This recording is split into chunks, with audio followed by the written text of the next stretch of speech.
Depuis quelques années, les techniques de développement personnel fleurissent et promettent à ceux qui les expérimentent des chemins d'épanouissement. Face à une telle réalité, la foi chrétienne est-elle menacée? Le développement personnel est-il biblique? En tout cas, Shalom, le débat sans façon est ouvert. Et justement, un sans façon un tout petit peu spécial puisque nous sommes bien sûr en terre congolaise. Beauté à tout le monde. Pasteur Clément, beauté. Beauté. J'espère que je prononce bien quand même. Très bien. Très bien. Très bien, Voilà. très bien. Merci beaucoup. Bien arrivé, bien installé. Bien installé. Kinshasa, c'est... Oui, ça me plaît. Ici, on dit Kinshasa Moto. Voilà, Kinshasa Moto en tout cas. Alors, rappelez-nous rapidement le ministère auquel vous appartenez. Je dirige le ministère, la communauté des hommes d'affaires du plein évangile, mieux connu sous le nom de Full Gospel. D'accord. En tout cas, bienvenue à vous. Également, dans ce débat, nous serons accompagnés par le frère Christian Mboté. Beauté. Mhm. Je suis avocat de profession. Je suis de l'église Centre Missionnaire Philadelphie. Et j'ai aussi un ministère, Action Lève-Tête Brille, pour le renforcement des capacités au milieu des intellectuels. D'accord. Merci beaucoup. Ça fait plaisir de vous avoir à cette table d'échange. Pasteur Christian Beauté. Mboté. Voilà. Je suis pasteur associé à l'église, l'extension de la Borne, dans la commune de Bandalungwa. Et voilà quoi. Merci beaucoup. Pasteur Pedro Mboté. Bonjour Claudia Beauté. Moi, je suis pasteur Pedro Lukeba. Je suis écrivain. Je suis aussi pasteur de l'église Parole éternelle Giringiri, extension de la Borne aussi, comme le pasteur Christian. D'accord. Merci beaucoup à vous, à tous les quatre. Et aujourd'hui, on parle bien sûr de développement personnel. Alors, la première question qu'on veut se poser déjà, c'est de comprendre ce que c'est que le développement personnel. Est-ce qu'on pourrait avoir avec frère Christian, on va commencer avec vous, déjà une brève définition de ce que c'est que le développement personnel pour vous? Oui, effectivement, vous dites bref. De manière brève, on pourrait dire que le développement personnel est une sorte de processus. Un processus qui conduit à la connaissance de soi-même, à la gestion de sa propre personne et au développement de son potentiel. Et qui agit par une sorte d'autodiscipline, n'est-ce pas, sur ses attitudes, sur son caractère pour atteindre ses formats. D'accord. Évangéliste Clément, est-ce que c'est une définition que vous partagez? Est-ce que ça va dans le même sens que ce que... Oui, c'est vrai. Je voulais juste y ajouter que c'est un ensemble hétéroclite de courants de pensée qui ont pour objet d'améliorer la connaissance de soi. Maître Christian l'a dit. La valorisation des talents ainsi que les potentiels en vue d'améliorer la qualité de vie et surtout la réalisation des rêves personnels. Je voulais juste ajouter cet aspect-là parce que sous d'autres cieux, c'est plus le côté réalisation de rêves personnels qui est exploité et qui peut-être ici, c'est peut-être pas encore arrivé. Merci beaucoup. Pasteur Pedro, sur la même question. Pour vous, c'est quoi le développement personnel? Oui, pour moi, le développement personnel, c'est un processus qui vise, je dirais, l'épanouissement de tout homme et de tout l'homme. Voilà. De tout homme. Et de tout l'homme, c'est-à-dire l'homme dans toutes ces trois dimensions, spirituelle, âme et puis physique. D'accord. Oui, oui. Merci beaucoup. Pasteur Christian. Oui, j'embrasse ce que certains ont déjà dit. Pour ne pas s'étendre, je dirais que c'est pratiquement l'amélioration, n'est-ce pas, du bien-être. D'accord. Pour tout un chacun. Et c'est quelque chose qui se passe de manière un peu individuelle. Pourquoi est-ce que je dis cela? Puisque ce qui est de fois élément du bonheur pour moi n'est pas nécessairement élément de bonheur pour l'autre. Donc il y a cet aspect des choses aussi qu'il faut tenir compte. Donc processus qui nous conduit à améliorer, n'est-ce pas, notre bien-être. Et certains ont déjà à le dire, notre potentiel, valoriser notre potentiel, n'est-ce pas? Mais cela peut aller d'une personne à une autre. D'accord. Voilà. Alors, je reste avec vous, Pasteur Christian. Est-ce qu'à ce moment, après cette définition que vous avez donnée, je veux dire, est-ce qu'il est opportun de demander quels sont les buts du développement personnel? Oui, je pense qu'il est important. Il est opportun, oui, de savoir le but, puisque je pense que c'est dans la mesure où nous connaissons le but que nous pouvons nous y atteler. D'accord. Et je ne sais pas si je peux Allez-y, bien sûr. parler d'un des buts du développement personnel. Quelqu'un l'a dit dans sa définition ici, c'est l'estime de soi, améliorer l'estime de soi. Je dois me connaître qui je suis, quelle est ma valeur. Je pense que plusieurs personnes, quand vous essayez un peu de faire un examen, vous comprendrez qu'ils ont, c'est que les anglophones pourraient dire, a poor picture of themselves. Donc, ils ont une image pauvre d'eux-mêmes. Et ça affecte beaucoup des choses dans ce qu'ils font. Donc, pour ne pas monopoliser la parole, donc je dirais Frère Christian, estime de soi, vous pensez également que c'est ça aussi l'un des buts essentiels du développement personnel? C'est très essentiel. Et les autres buts participent aussi à l'estime de soi, comme la gestion de ces états d'âme. C'est très important dans le développement personnel. On parle de la maximisation du potentiel. Essayer de donner un rendement maximum à son potentiel. Et bien sûr aussi, il y a la maîtrise de soi. D'accord. Qui poursuit le développement personnel. La maîtrise de soi qui va de pair avec la gestion des émotions, la gestion des états d'âme, n'est-ce pas? Et surtout, créer en l'homme, ou amener l'homme à développer des pensées positives, n'est-ce pas? Et les pensées positives qui sont procréatrices des attitudes positives. Parce que les pensées négatives créent aussi des attitudes négatives. Et on ne peut pas atteindre son potentiel, maximiser son potentiel, lorsqu'on n'est pas arrivé, n'est-ce pas, à éduquer sa pensée, à toujours penser positivement, déclarer positivement et croire positivement. Frère Clément. Je suis tout à fait d'accord avec ce qui a été dit. Ce que je voudrais dire en passant, c'est que dans le développement du monde, on a commencé d'abord par développer, après le jardin d'Éden évidemment, on a commencé par développer l'agriculture. Et puis après, on a commencé à développer l'industrie. Et dans les années 1950, on a commencé à développer l'informatique, l'Internet, qui a amené beaucoup de développement. Et depuis quelque temps, la pensée positive s'est installée dans le cadre de développement de la conscience. L'homme veut se connaître.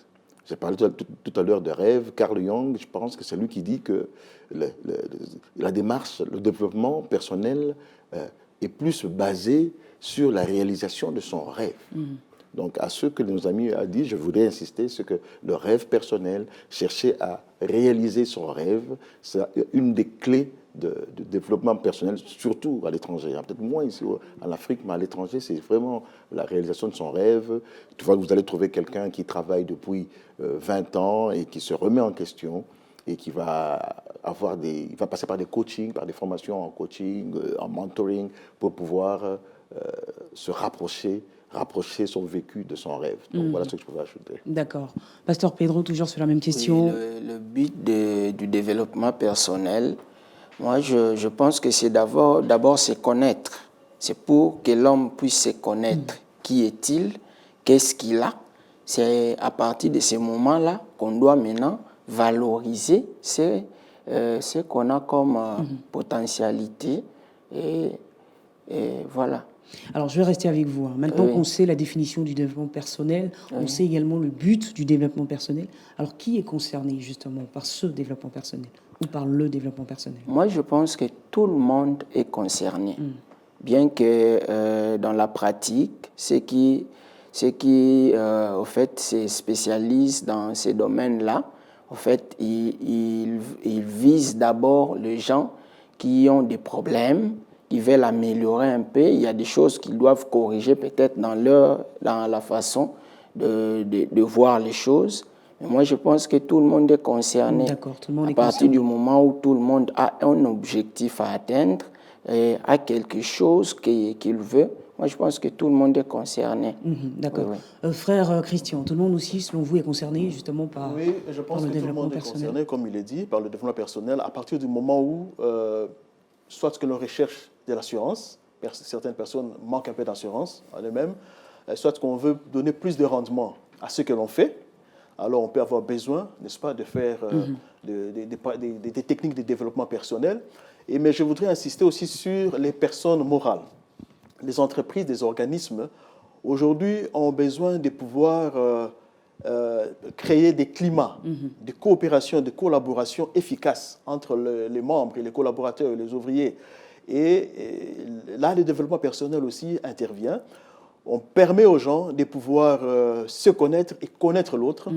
Comment créer un climat non conflictuel, n'est-ce pas? Et comment permettre à ce qu'il y ait une solidarité dans le travail. Cela demande à ce que les gens fassent un travail en eux-mêmes, n'est-ce pas? Parce qu'on ne peut pas conduire l'autre lorsqu'on ne sait pas se conduire soi-même. Donc, toutes les personnes qui ont même une petite parcelle de responsabilité dans une organisation, dans un organisme, ont besoin de pouvoir se découvrir leur talent, et ça permet de découvrir aussi l'autre et de pouvoir cheminer ensemble. D'accord. Évangéliste Clément, selon vous qui est concerné par le développement personnel, tout le monde, vous pensez aussi? Oui, je suis d'accord avec mes collègues pour dire que tout le monde est concerné. Mais je voudrais faire relever qu'il y a Alexander Harvard qui a écrit un livre en 1998 où il dit que le développement personnel n'est pas une science, c'est une pseudo-science. Il appelle ça, c'est l'industrie du bonheur. En fait, comme tout le monde est à la recherche du bonheur, le développement personnel, d'après Alexander Harvard, c'est l'industrie du bonheur. C'est une psychologie positive. Donc, tout le monde est concerné parce que tout le monde recherche le bonheur. Exactement. Tout le monde est concerné parce que tout le monde recherche le bonheur. Pasteur Christian. C'est mon avis aussi, que tout le monde est concerné, puisque tout homme, de différentes classes sociales, différents sexes, pour la simple raison que l'un des buts du développement personnel, c'est améliorer le bien-être. Et tout le monde est concerné par vivre dans le souci de vivre mieux. Et qui dit vivre mieux, donc, puisque quand nous parlons de développement personnel, nous ne voyons pas que ce travail interne qui doit être fait, mais il y a aussi comment dirais-je, on l'a à le dire, cette amélioration de la qualité de vie. Et quand nous parlons d'amélioration de la qualité de vie, il y a cet aspect de choses que nous avons touché, mais il y a aussi l'aspect économique, l'aspect social qui entre en jeu. Oui. Alors, tout le monde veut vivre mieux. Effectivement. Alors, je dirais que tout le monde est concerné par le développement personnel. Et toujours avec vous, Pasteur Christian, qu'est-ce qui donc expliquerait qu'aujourd'hui, voilà, ce phénomène de développement personnel soit si ancré, justement, dans notre société actuelle? Comme je viens de le dire, vu que tout le monde veut mieux vivre, eh bien, tout le monde y travaille. Tout le monde y travaille. Voilà. Puisque nous parlons sur... nous avons touché l'aspect de l'estime de soi, mieux se connaître. Et les gens, en fait, avec le temps, commencent à se rendre de plus en plus compte. C'est vrai que c'est peut-être d'une manière anticipative, parler un peu de ce côté psychologique, n'est-ce pas? Les gens qui sont en train de rencontrer certains problèmes dans la vie. Avec le coût de la vie, avec les événements, les gens ont de plus en plus de problèmes qui touchent, des problèmes psychologiques, je veux dire, qui touchent l'âme. Et en fait, ça les conduit à vouloir se découvrir, ça les conduit à vouloir connaître un peu plus sur eux-mêmes, mais aussi, j'aimerais insister sur cet aspect des choses, le fait il y a de plus en plus ces situations de crise économique qui conduisent aussi les gens, n'est-ce pas, dans le développement personnel. Puisque quand je parle de la crise économique dont je vois, les gens cherchent à mieux vivre, il y a ce chômage qui est en train de toucher plusieurs pays, plusieurs coins du monde.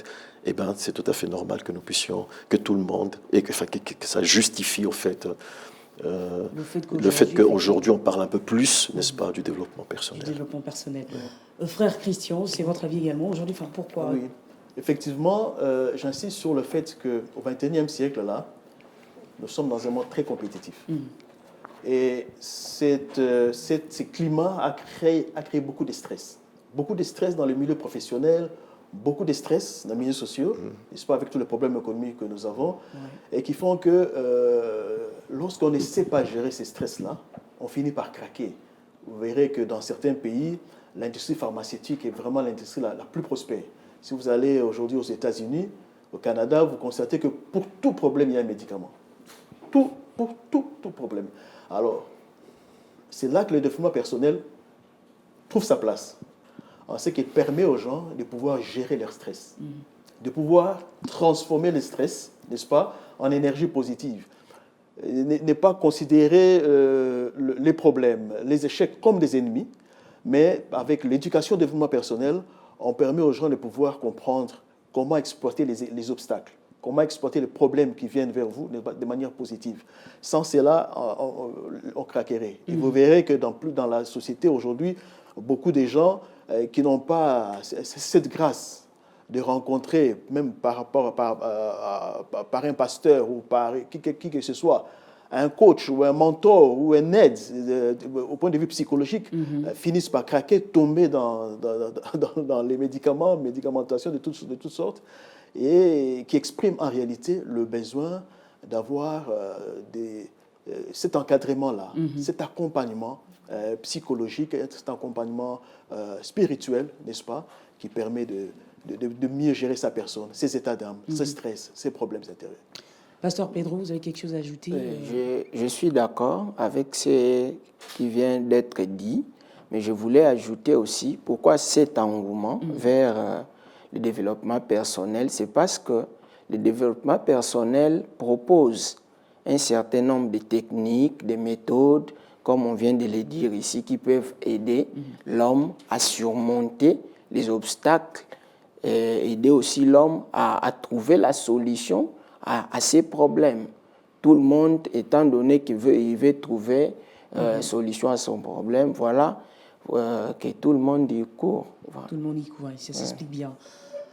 Évangéliste Clément. Moi, je voudrais ajouter à tout cela que ce désir-là est entré dans l'humanité après le péché du Jardin d'Éden. L'homme a péché dans le Jardin d'Éden, le Jardin des délices, l'homme vivait dans un bonheur, il a perdu ce bonheur déjà à cette époque-là. Et à partir de là, la vie de l'homme, quel que soit le temps, quelle que soit la période, a toujours été la recherche de sa réalisation. C'est comme ça ça a été récupéré par, je crois que c'est Maslow, qui a mis en place la fameuse pyramide des besoins. C'est à partir de cela. L'homme était à la recherche, il a perdu le sens de sa vie. Il a été mis de côté. Le Seigneur Dieu a mis l'homme en dehors de son jardin, où il y avait tout. Et depuis, l'homme est à la recherche. Alors, vers le XVIIe siècle, le XVIIIe siècle, la pensée humaniste est entrée, c'est-à-dire pour dire que non, l'homme peut retrouver ce bonheur en lui-même. Donc, c'est comme ça que la pensée humaniste, Maslow dit que la réalisation de soi, c'est le plus grand point de sa pyramide, après avoir déjà réalisé les besoins, que ce soit les besoins psychologiques, les besoins de sécurité, les besoins d'appartenance, les besoins d'estime. Et enfin, vous arrivez au besoin de s'accomplir ou de réalisation de soi. Donc je disais que c'est depuis les temps anciens que l'homme a perdu. Alors, avant peut-être de parler Bible et tout, je risque d'anticiper, mais je suis en train d'annoncer qu'il y a une solution à ce problème qui est prévue par la Bible et par le Créateur du monde. Alors vous faites bien justement, évangéliste Clément, de parler de Bible, parce qu'on veut aussi établir le rapport entre le développement personnel et puis le spirituel. Est-ce que vous pensez justement qu'il y a un rapport Je viens de le démontrer déjà, en disant que l'homme n'est pas complet. Dès que l'homme s'est retrouvé en dehors du jardin d'Éden, il était plus complet. Il est à la recherche du bonheur à toutes les périodes. L'homme a toujours été à la recherche du bonheur. Et l'homme a proposé comme solution la réponse humanisme. La réponse humanisme, c'est que dans toi, la réponse à ton problème est en toi. C'est une mauvaise réponse. Je dis que c'est une mauvaise réponse parce que la réponse idéale, c'est de revenir vers le Créateur, celui qui avait créé l'homme, et avec un cadre dans lequel il va vivre et s'épanouir. Il faut revenir vers lui pour pouvoir s'épanouir et atteindre le bonheur réel. Mais c'est vrai que quand on rentre vers le Seigneur, c'est-à-dire que quand on ouvre son cœur au Seigneur, à Christ, et qu'on le reçoit, la vie continue. Et là, maintenant, on aura besoin de développement personnel dans des cas bien précis. Mais pour moi, ce n'est pas du tout incompatible. Le développement personnel, pour moi, donc ça commence d'abord par le retour de tout homme vers son Créateur. D'accord. Pasteur Christian, développement personnel et spirituel, vous pensez qu'il y a un rapport? Vous pensez que c'est indissociable? Il y a un rapport. D'accord. Puisqu'il y a certaines difficultés que l'homme est en train de rencontrer, qui ne trouve de solution qu'en Dieu. On a parlé de l'un des buts du développement personnel, c'était l'estime de soi. Et l'estime de soi, quand quelqu'un, par exemple, je vais aller par un exemple, a connu certaines situations frustrantes qui l'ont, comment dirais-je, brisé, complètement affecté sur le plan morale. Une telle personne, c'est vrai, j'étais en train de lire quelque part, on disait que dans le développement personnel, c'est le domaine de la psychologie. Mais j'ai du mal à croire cela, je dirais plutôt que c'est le domaine de Dieu. D'accord. Oui, puisque l'homme a du mal à vivre mieux sans Dieu. Pour quelle raison? Pour la simple raison qu'il a été créé par Dieu. Tout à fait. Et quand nous parlons de l'estime de soi, quelqu'un qui a du mal à... Quelqu'un qui arrive à un niveau, il a besoin de savoir qui il est, sa véritable valeur. En fait, ta véritable valeur, tu la trouves dans la personne qui t'a fait, la personne qui t'a créé. Et c'est à ce moment-là que nous verrons le rapport qui s'établit entre le spirituel et le développement personnel. Je veux vivre mieux, je veux avoir une meilleure image de moi-même. Et la meilleure manière de le faire, c'est de m'identifier à mon Créateur. Pourquoi il m'a créé, quel est le but pour lequel il m'a fait. Et je pense à ce niveau-là que s'établit directement le lien entre le développement personnel et la spiritualité. Et la spiritualité. Voilà. Frère Christian, voilà. Oui. Je vais aller dans certains petits détails. Ils ont donné du fondamental, n'est-ce pas? Pourquoi j'ai dit du fondamental? Parce que, comme avait dit l'évangéliste Clément au début, le développement personnel fait appel à une sorte de pléthore, de mélange de certains mouvements, et qui font que c'est un domaine qui n'est pas aujourd'hui considéré scientifique, n'est-ce pas? Il est encore hors des normes scientifiques, ce qui fait que c'est un domaine qui n'est pas contrôlé scientifiquement. Il est on est un peu à la merci des coachs, des mentors de toutes espèces, et qui fait que le développement personnel peut être aussi orienté dans un sens qui n'est pas biblique. D'accord. N'est-ce pas? Lorsque l'on considère que l'homme a toute sa solution en lui-même, comme on dit actuellement. Et là, nous irons dans un sens très orientaliste, n'est-ce pas, qui a été développé surtout dans des religions bouddhistes, religions de l'Asie, et qui fait que là, on cherche à donner à l'homme des solutions par lui-même. Et ce qui est un peu en contradiction avec la parole de Dieu. Mais mes deux prédécesseurs ont montré que le chrétien, lui aussi, peut développer, n'est-ce pas, cette dimension-là, développement personnel, en se fondant dans la parole de Dieu. Et par rapport à cela, j'ai vu plusieurs passages, qui, n'est-ce pas, exploitent ce que nous appelons technique de développement personnel, n'est-ce pas, mais en puisant dans le Christ. Et je donne un exemple, n'est-ce pas, de l'apôtre Paul. L'apôtre Paul qui dit par ceci, dans Philippiens 4, au verset 8, « Au reste, frères, que tout ce qui est vrai, tout ce qui est honorable, tout ce qui est juste, tout ce qui est pur, tout ce qui est aimable, tout ce qui mérite l'approbation, ce qui est vertueux et digne de louange, soit l'objet de vos pensées. » Si l'on développe ça dans l'étude, dans les techniques de développement personnel, on appelle ça l'éducation de la pensée. C'est-à-dire l'homme choisit ses pensées. L'homme peut orienter ses pensées, parce que ces pensées deviendront des attitudes qui vont créer des convictions qui vont créer un caractère, qui vont créer des actions. Vous comprenez? Donc tout part à partir de la pensée. De la même manière que dans le développement personnel, dans le sens des orientaux, dans le sens du monde païen en général, on veut diriger votre pensée dans les pensées positives en puisant en vous-même. Nous, les chrétiens, nous constatons que depuis les temps antiques déjà, on nous enseignait déjà ces développements personnels, l'orientation de la pensée, les pensées positives qui peuvent être poussées dans les vertus chrétiennes. Vous comprenez? Et plusieurs passages de la Bible nous montrent, et je parlais même de Daniel. Daniel a vécu dans ce qu'on appelle une discipline quotidienne. N'est-ce pas? Il s'est créé cette discipline-là, matin, midi, soir, d'observer certaines disciplines, d'en faire des habitudes qui vont en faire un caractère. Et qui fait que, quels que soient les obstacles devant lesquels il s'est trouvé, il avait déjà un caractère forgé à partir de ces développements personnels qui s'est fait en lui, en choisissant les pensées, en choisissant les vertus qui devaient être appliquées chaque jour et qui devaient devenir sa personnalité. Donc c'est totalement biblique lorsque on s'oriente dans l'essence de le puiser dans la parole de Dieu. D'accord. Pasteur Pedro, développement personnel, spiritualité, il y a aussi un rapport selon vous? Oui, parce que déjà dans ma définition, j'avais dit que le développement personnel, en fait, c'est un processus qui vise l'épanouissement de tout homme et tout l'homme. Et j'avais commenté un peu en disant que l'homme dans ses 3 dimensions, spirituelle, âme et puis corps. Donc l'homme, c'est un être essentiellement spirituel.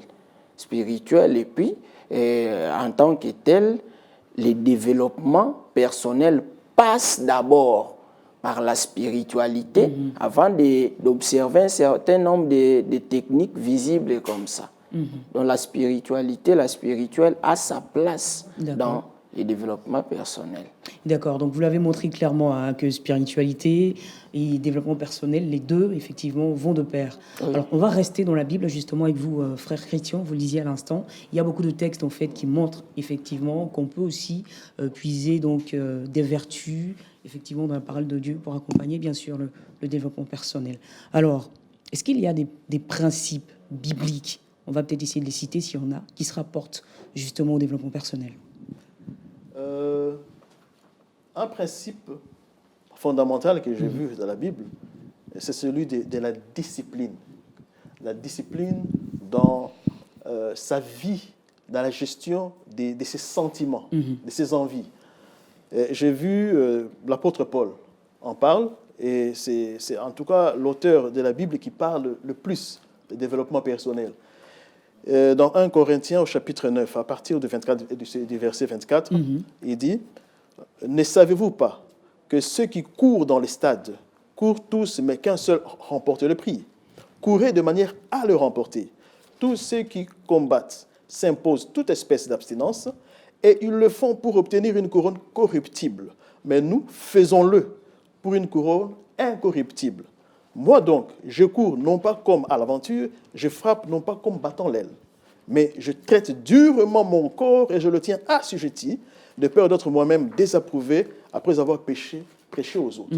En fait, ça c'est un principe fondamental dans le développement personnel et que la Bible, n'est-ce pas, nous rappelle. C'est un peu comme si ça venait d'ailleurs de la Bible. C'est la discipline dans sa vie corporelle. Éduquer ses émotions, ses sentiments, de sorte à ce qu'on assujettisse son corps. Le corps est la matière la plus difficile à assujettir que nous avions sur cette terre. Cela demande donc une grande discipline.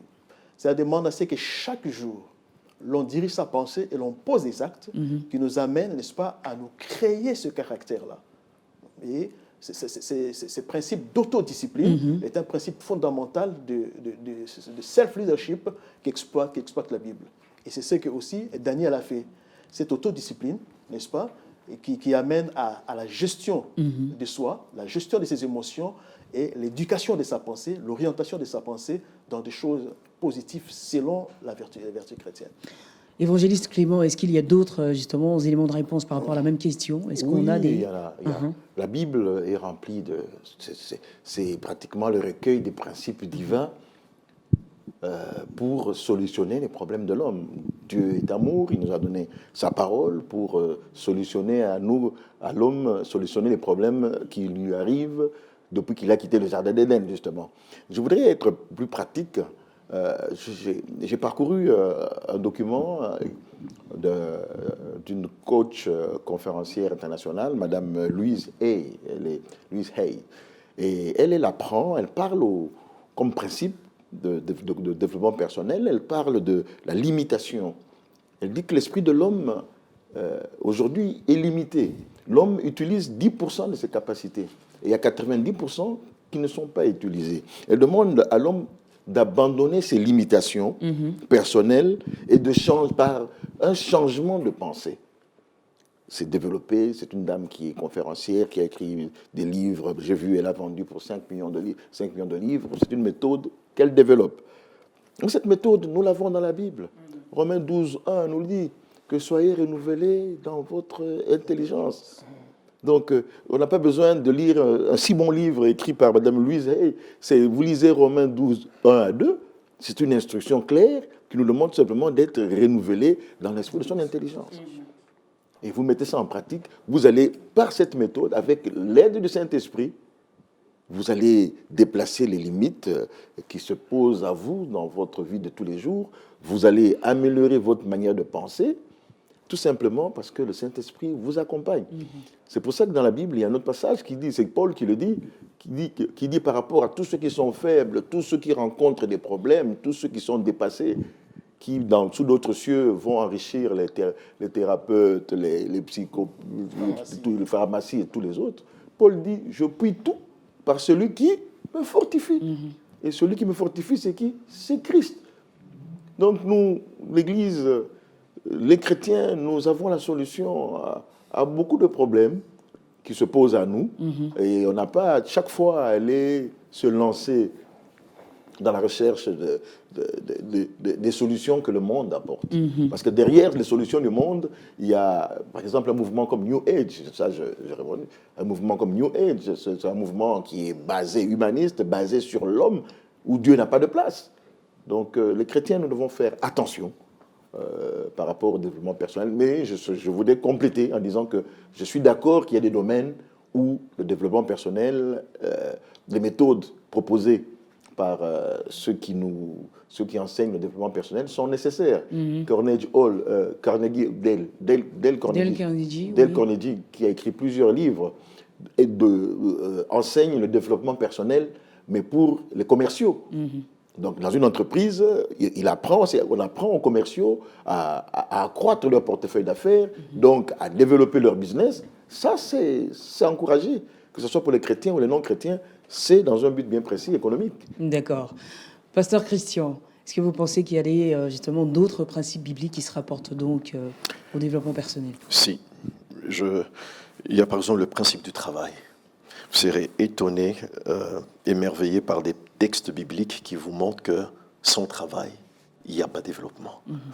Je prends par exemple ce texte, j'en prendrai deux, dans Proverbe 6e chapitre. Voici ce qu'il dit, le verset 9e. J'y vais rapidement, je vais commencer au 7e. Va vers la fourmi paresseuse, considère ses voies et devient sage. Elle n'a ni chef, ni inspecteur, ni maître.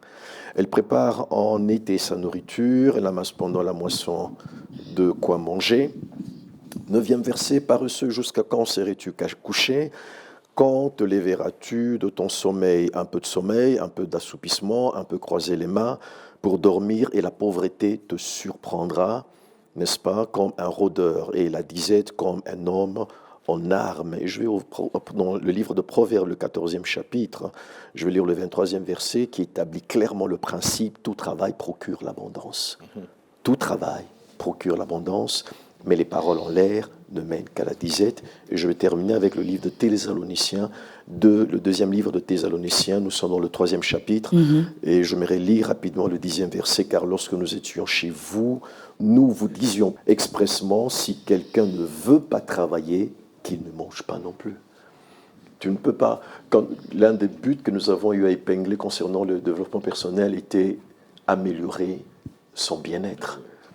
Comment peux-tu vouloir améliorer ton bien-être sans travailler? C'est impossible. C'est impossible.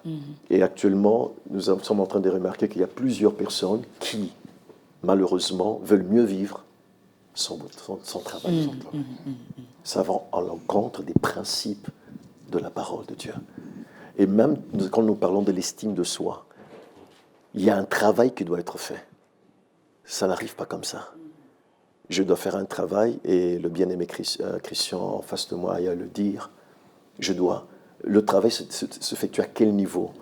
C'est lorsque je mets en application la parole de Dieu qu'il y a un changement qui va commencer à se produire.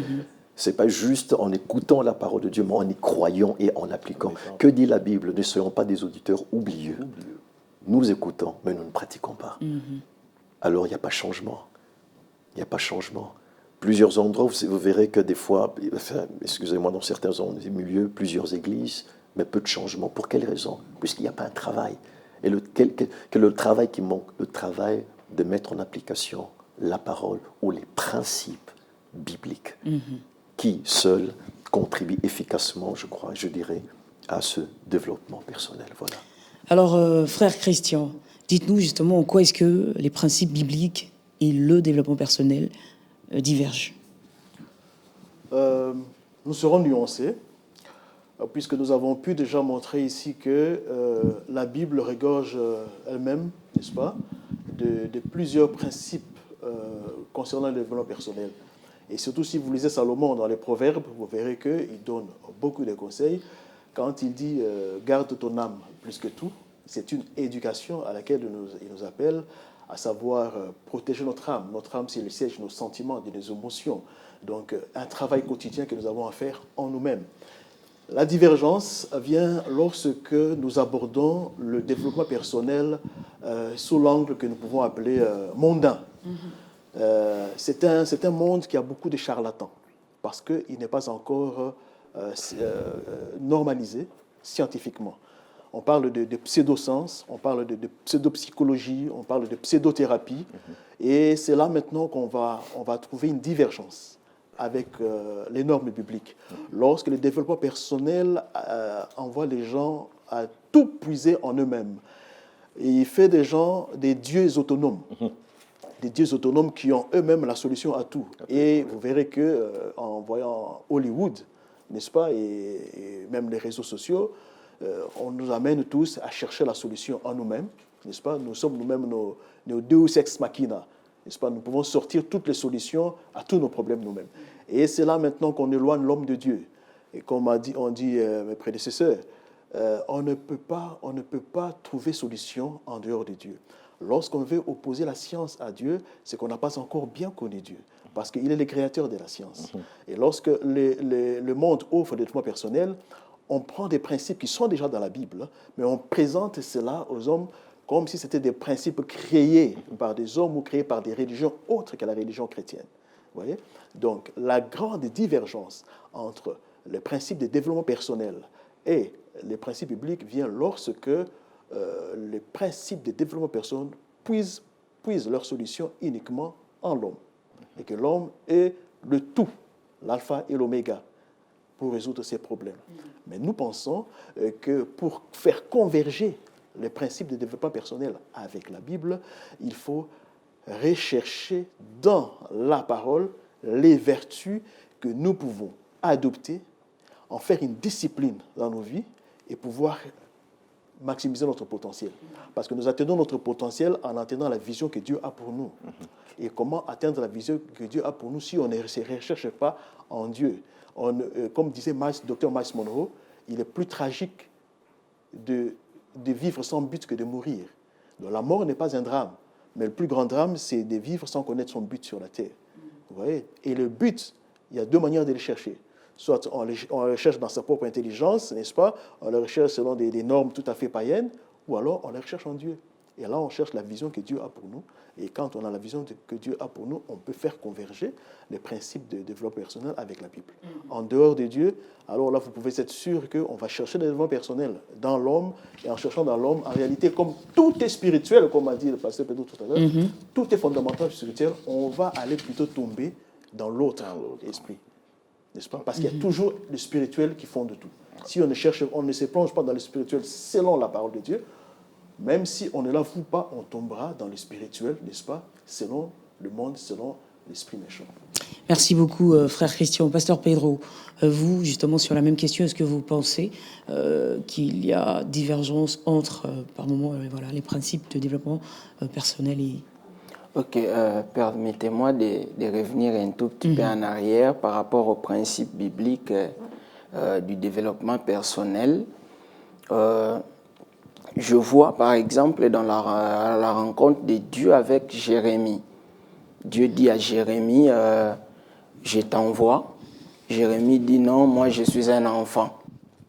Du coup Dieu réplique en lui disant, ne dis pas que je suis un enfant. Donc Dieu était en train de communiquer à Jérémie un principe, comme le pasteur Christian vient de le dire, de l'estime de soi. Il ne faut pas dire que je ne saurais pas. Il ne faut pas dire que je n'y arriverai pas. Sache que tu es capable, sache que tu peux surmonter tes peurs et puis arriver à atteindre aussi son but.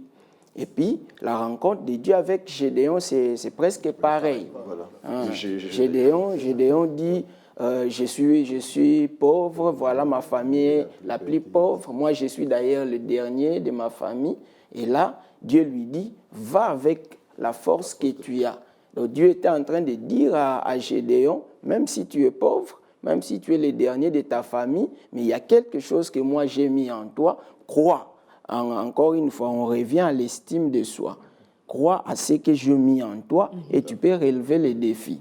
Maintenant, par rapport à les convergences, les divergences, entre la Bible et les développements personnels, oui. C'est ce que le frère Christian vient de dire. Je peux compléter. Quand l'homme pense qu'il est arrivé, quand l'homme pense qu'il peut tout sans Dieu, c'est en ce moment-là que l'homme devient très dangereux. Parce que l'homme ne peut rien sans Dieu. Il peut faire, bien sûr, tout ce qu'il peut. Il trouve les principes dans la parole de Dieu. C'est quand l'homme pense comme on l'a dit dernièrement ici par les gens du modernisme, et que l'homme est devenu mature, il n'a plus besoin d'un tuteur, donc il peut tout faire sans Dieu. Et ça, c'est une erreur grave de la part de l'homme. Parce qu'il y a des choses que l'homme ne peut faire que quand il se conforme aux principes bibliques, aux principes de Dieu. Voilà. Allez, frère évangéliste Clément, pardon, Oui. donc vous aussi sur la même question, rapidement. En tout cas, je voudrais, évangéliste, je le reste, il parle de Dieu, il parle du spirituel. Moi, je voulais dire, c'est le Christ. La solution, c'est le Christ. La Bible, elle est christocentrique. Toute la Bible, elle parle du début à la fin de Christ. Au début, elle annonce les solutions qu'il y aura en Christ, et après, les solutions que Christ a apportées. C'est la base même, c'est la démarcation. Les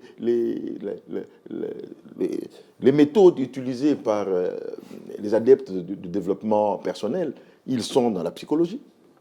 Ils vont puiser dans la psychologie, ils vont puiser dans la philosophie, ils vont puiser même dans la diététique, ils vont puiser dans le sport, ils vont puiser dans l'ésotérisme, qui sont des méthodes des hommes, donc limitées.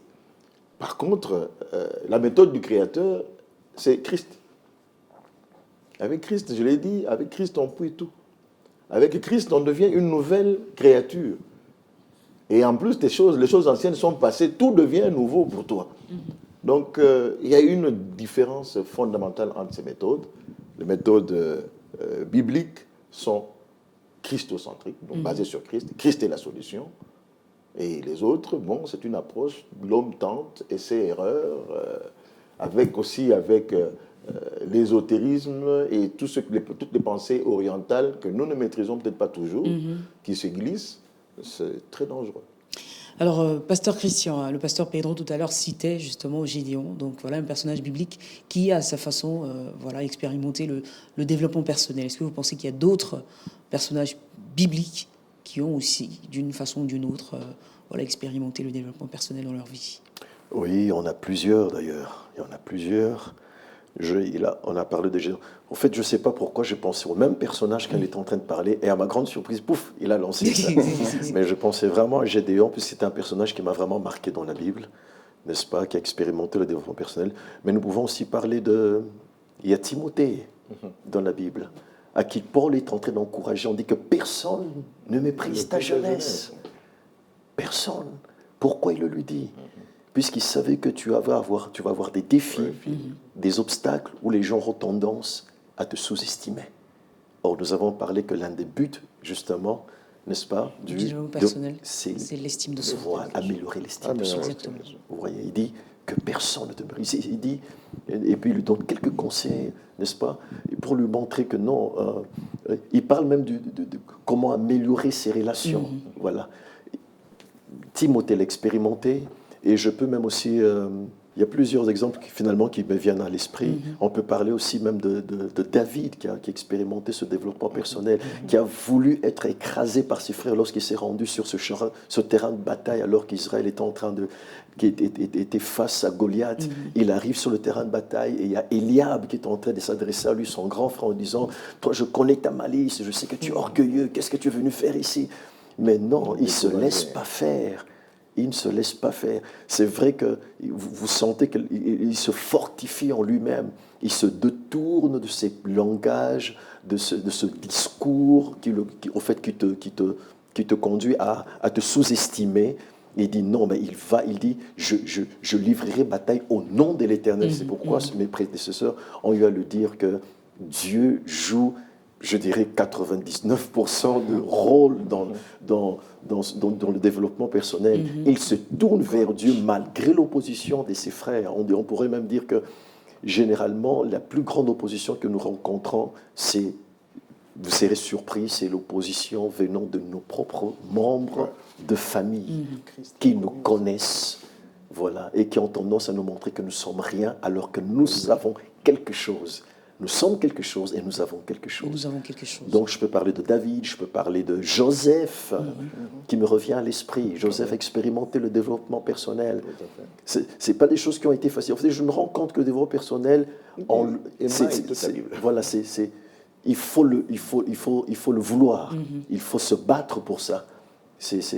Et la meilleure personne qui peut vous aider à y arriver, c'est Dieu. C'est Dieu. Et ce Christ, comme il va le dire tout à l'heure. D'accord. Voilà. Alors, frère Christian, on a parlé de l'approche définitionnelle du développement personnel. On a ensuite établi un rapport entre le développement personnel et la Bible. Je veux maintenant qu'on établisse aussi peut-être le rapport entre le développement personnel et le chrétien. Alors, frère Christian, avec vous pour commencer, est-ce que vous pensez qu'un chrétien, justement, peut être un coach en développement personnel?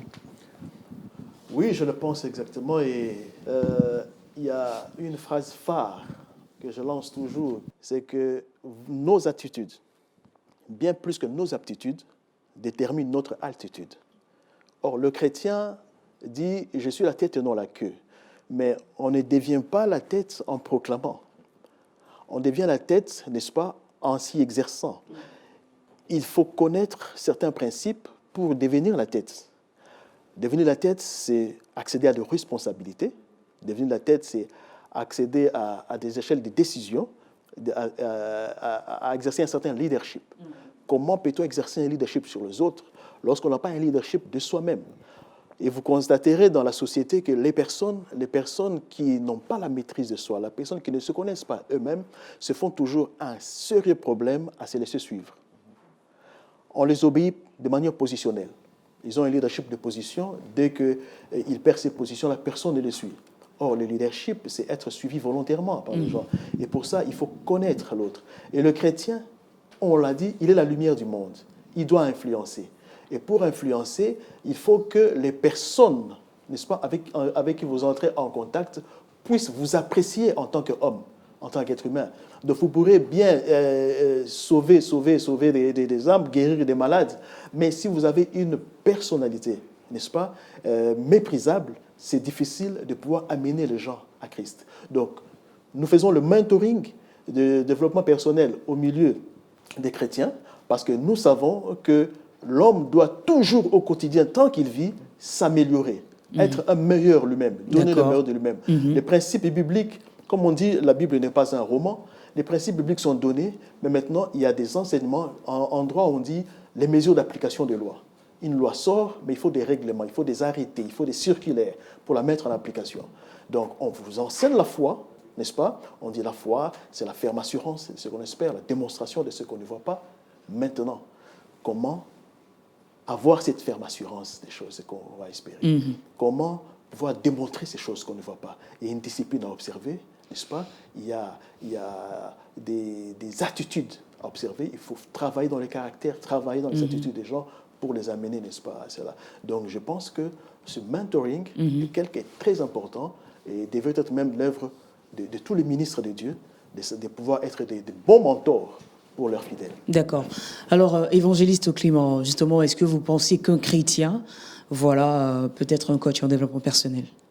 En tout cas, j'abonde dans le même sens que Maître Christian, et que je sais qu'avec lui, nous avons travaillé dans ce sens.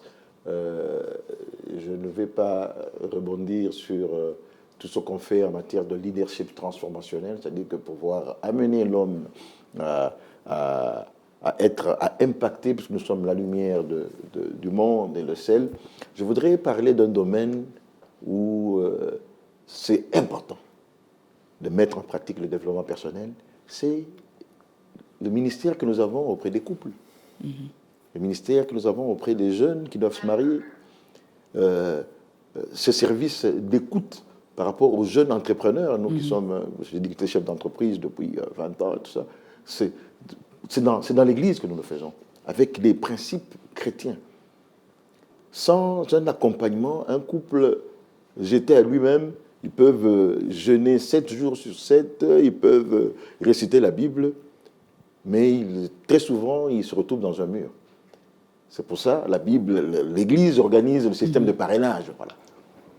Donc, un parrain c'est quelqu'un qui pratique déjà, le parrain d'un couple marié, c'est déjà quelqu'un qui va développer le développement personnel de ce couple-là. C'est un mentor.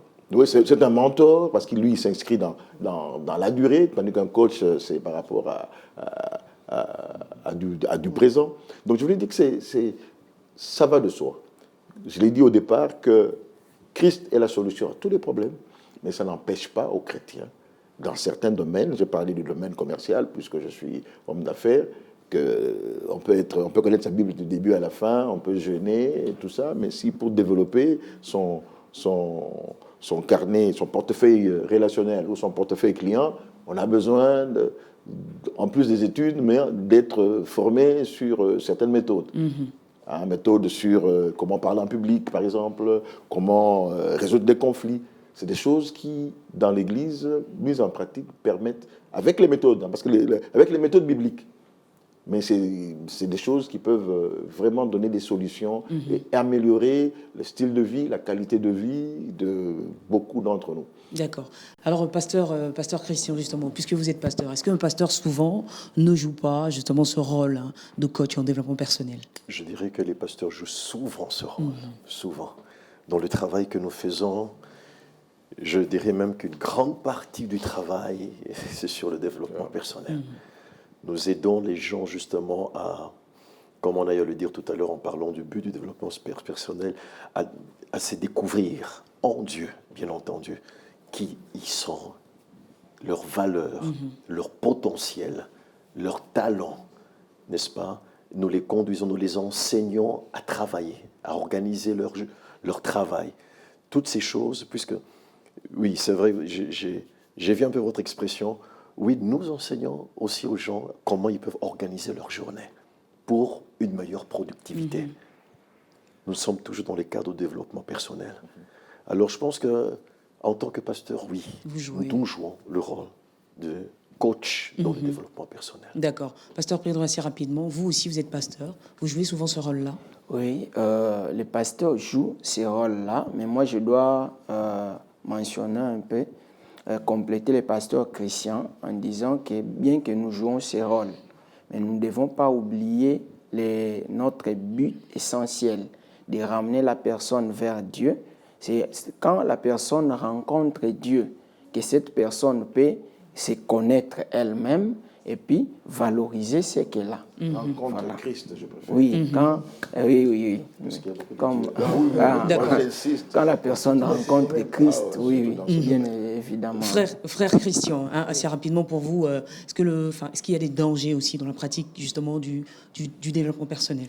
Beaucoup de dangers. Beaucoup de dangers. Beaucoup de dangers parce que dans les 3 dimensions de l'homme dont a parlé le pasteur, le physique, l'âme, l'esprit, il faut savoir que l'âme est la partie la plus sensible.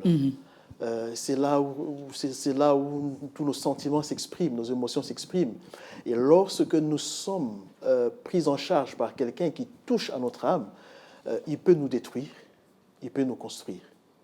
Vous comprenez? C'est pour vous dire que le développement personnel est un domaine très subtil. C'est comme un médecin qui vous a mis de l'anesthésie, n'est-ce pas? Et vous dormez, et il peut faire de vous tout ce qu'il veut. Et donc, le cerveau, qu'est-ce que je dirais? L'esprit, la pensée de l'homme, n'est-ce pas?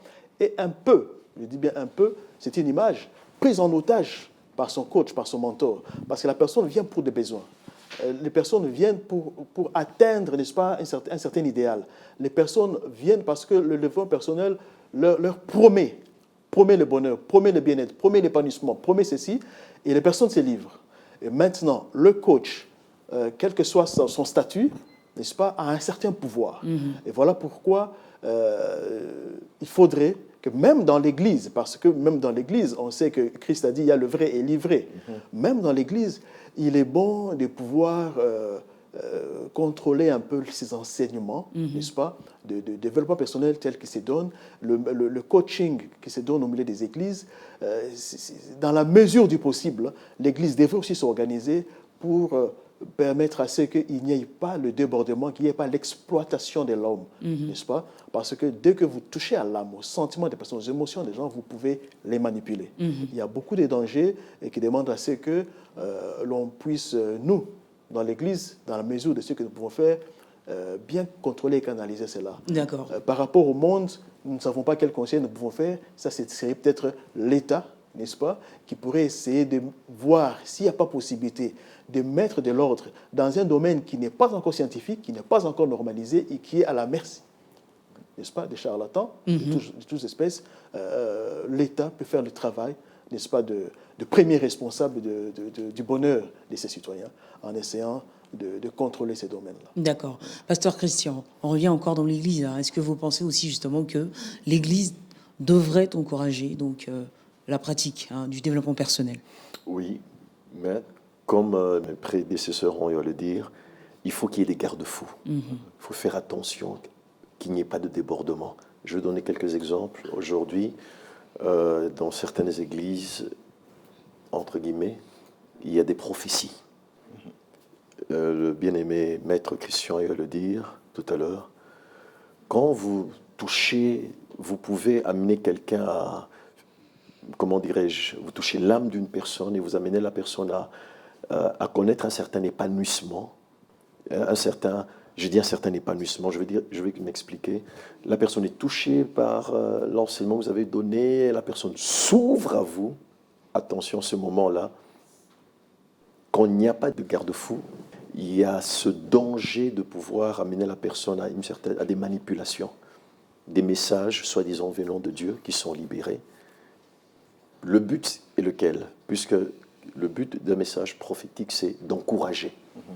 Mais à nos jours, ce message ne se contente pas d'encourager, mais atteint la dimension de créer même la peur maintenant dans la vie des gens.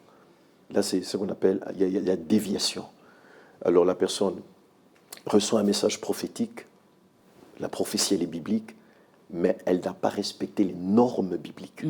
Donc ça devient des fausses prophéties qui, au lieu d'aider aux gens à vivre un développement, les gens vivent plutôt, je dirais,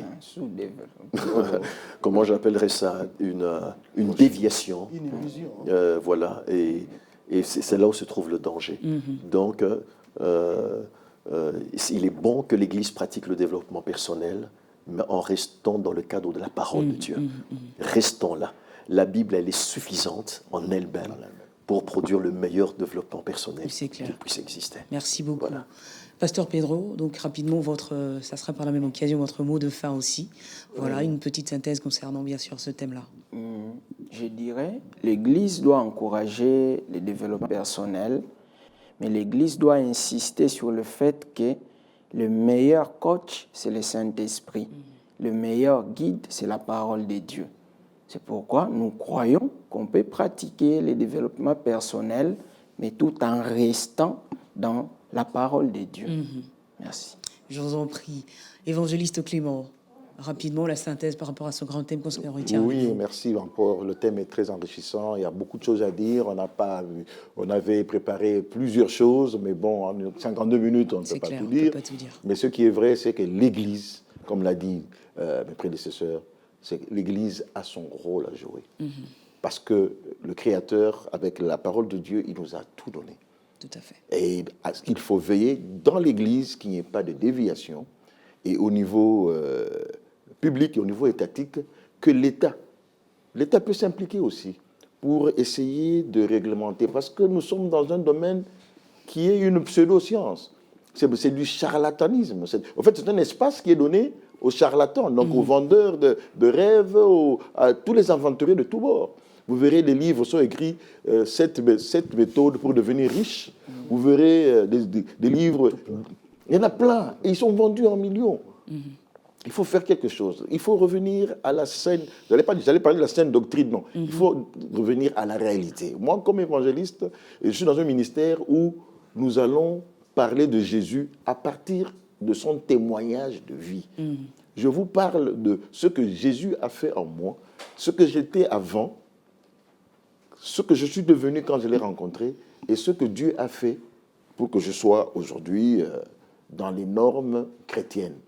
Et je te le propose en disant que si tu veux avoir Christ, voilà ce que tu vas devenir. Comme ça, la personne, je l'accompagne, la personne prend une décision en conscience et pas en venant vendre du vent. Non, non, je reste concret pour dire que Jésus-Christ, il est vivant, il agit encore. On n'a pas besoin d'aller à gauche, à droite. La Bible nous demande de ne pas aller à gauche, à droite en Ésaïe 41, parce que Jésus-Christ, Dieu est là à côté de nous. C'est clair. Et il vient à notre secours. Et quand il vient à notre secours, il règle tous nos problèmes. Donc, d'ailleurs, la Bible le dit que Jésus a dit en Matthieu 28 qu'il est avec nous jusqu'à la fin, tous les jours, jusqu'à la fin de temps. Alors, voilà. Merci beaucoup, en tout cas, évangéliste Clément. On va terminer avec vous, frère Christian, la synthèse, effectivement, par rapport à ce thème. Le développement personnel est-il biblique? Oui, nous avons eu un grand partage aujourd'hui et nous avons, en tout cas pour la plupart, convergé. Le développement personnel est biblique. Il est biblique parce que Dieu nous a créés avec un immense potentiel.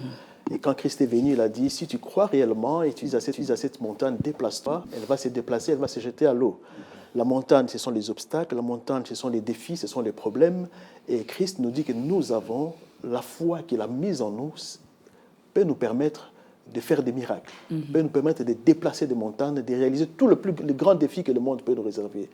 Mais cette foi, c'est lui qui est venu dans nos cœurs, n'est-ce pas? Et c'est en lui que nous puisons cette foi et nous puisons toutes les choses. Et notre développement personnel, le véritable développement personnel, le réel, l'authentique, c'est celui qu'on puise dans cette foi en Christ. Et avec cette foi, on peut réaliser tous les défis, rencontrer tous les défis. Et c'est dans ce sens-là, seulement dans ce sens-là que le développement personnel devient une question, une réalité biblique. Merci beaucoup à vous tous, très chers serviteurs de Dieu. Pasteur Christian, merci de votre présence. Évangéliste Clément, ce fut un plaisir de vous avoir à cette table d'échange. Pasteur Pedro, merci beaucoup. Frère Christian, merci beaucoup, Claudia. Et voilà, nous avons été bénis. Et je pense que nous ne sommes pas les seuls à avoir été bénis. Vous également, qui nous avez suivis depuis le début de cette émission, vous avez été vraiment bénis par ce débat, ou combien de fois enrichissant. En tout cas, pour aujourd'hui, c'est terminé. Le prochain rendez-vous, c'est la semaine prochaine. Et d'ailleurs, je vous y convie. En attendant, paix sur vos maisons.